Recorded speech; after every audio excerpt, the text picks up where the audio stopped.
आहात? I hope तुम्ही सगळे मजेत असाल आणि मजेतच असायला पाहिजे।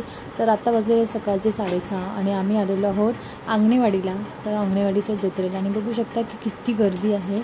ॲक्च्युली आम्हाला थोडा उशीरच झाला। लास्ट टाईमला ना आम्ही 7 वाजताच म्हणजे 7 वाजताच आम्ही लाईनमध्ये लागलो होतो आणि 7:30पर्यंत आमचं दर्शन झालं होतं। आणि ह्या टायमाला इतकी रश आहे ना की गाड्या लावायलासुद्धा जागा कमी पडत होती, खूप गर्दी होती। आणि सकाळी लवकर आलं ना की दर्शन पण लवकर होतं आणि उन्हाच्या आधी आपण घरी जाऊ शकतो। तर इथे आता बघू शकता सगळे चाललेत। या टायमाला इतकी लांब गाडी लावली होती की खूप आतमध्ये चालत गेलो होतो। आता लास्ट टाईमला आमचं ना दर्शनसुद्धा लगेच झालं होतं आणि आम्ही खूप फ्री होऊन मग आम्ही बाकीच्या ठिकाणांना फिरायला वगैरे गेलो होतो।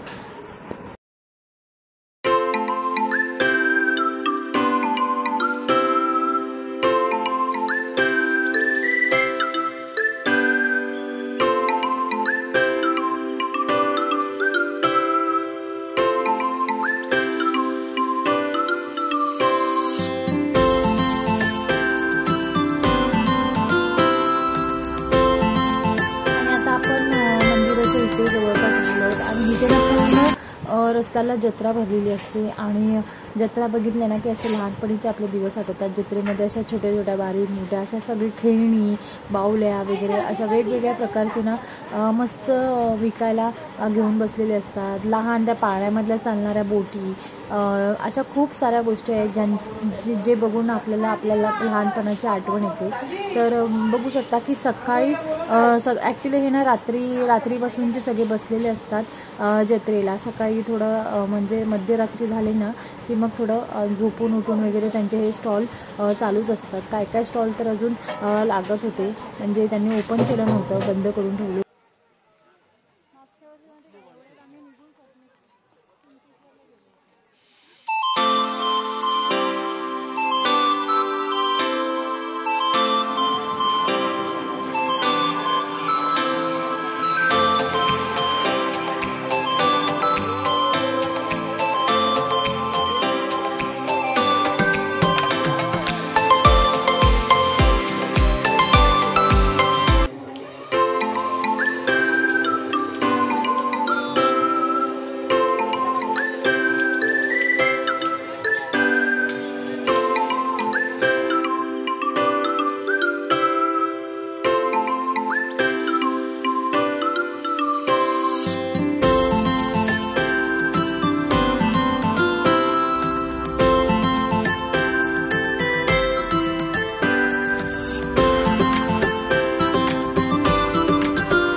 तर आम्ही ना मुख्य प्रवेशद्वारापासून ते ना असं 2-3 ठिकाणी पूर्ण फिरलो आणि बघितलं की कुठून लाईन, कुठली लाईन कशी जाते, काय आणि किती वेळ लागतो वगैरे असं. त्याच्यानंतर ना 8:45 झाले. मग आम्ही शेवटी म्हटलं की इथून सुरुवात करूया, नाही तर अजून उशीर होईल. आणि मग लाईनमध्ये आम्ही उभं राहायला सुरुवात केली.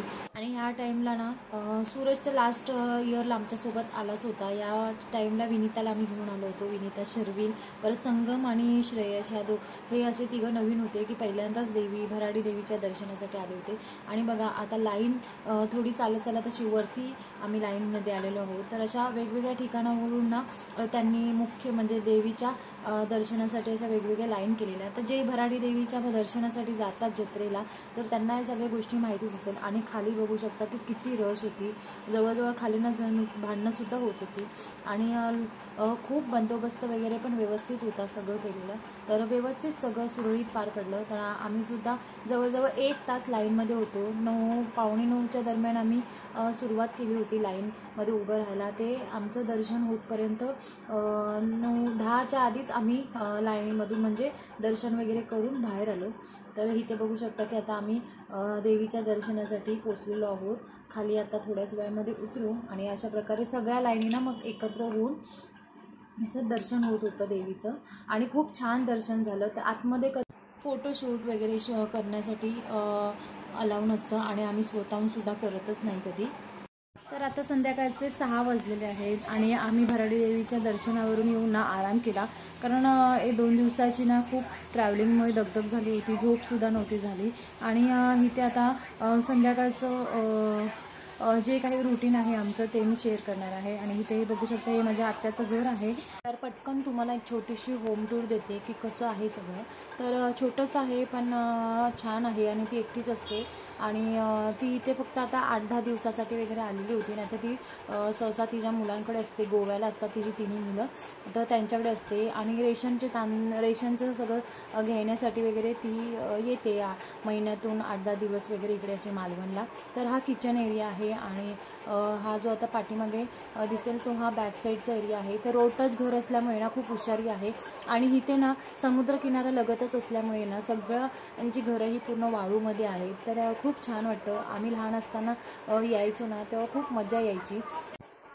तर हे पाठचं दार आहे आणि बघू शकता की पाठीमागे रस्ता आहे. रोड टचच घर असल्यामुळे ना खूप मस्त असं हुशारी असते. आणि इथे सगळी ना नारळीची झाडं आहेत.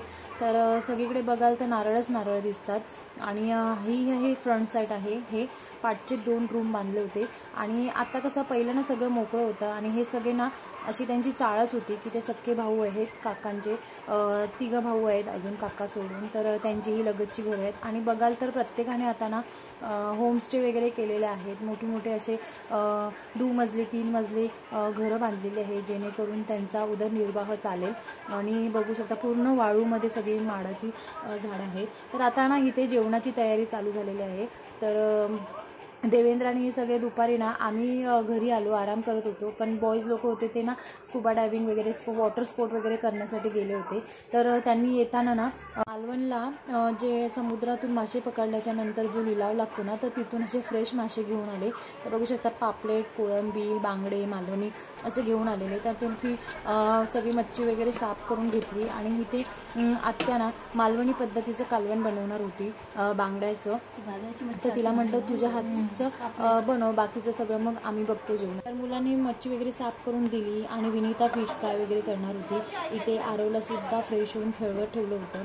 आणि त्याच्यानंतर सूरजने सुद्धा खूप मदत केली, खोबरं वगैरे किसून दिलं. तर सगळे असे मिळून आम्ही सगळी कामं करत होतो.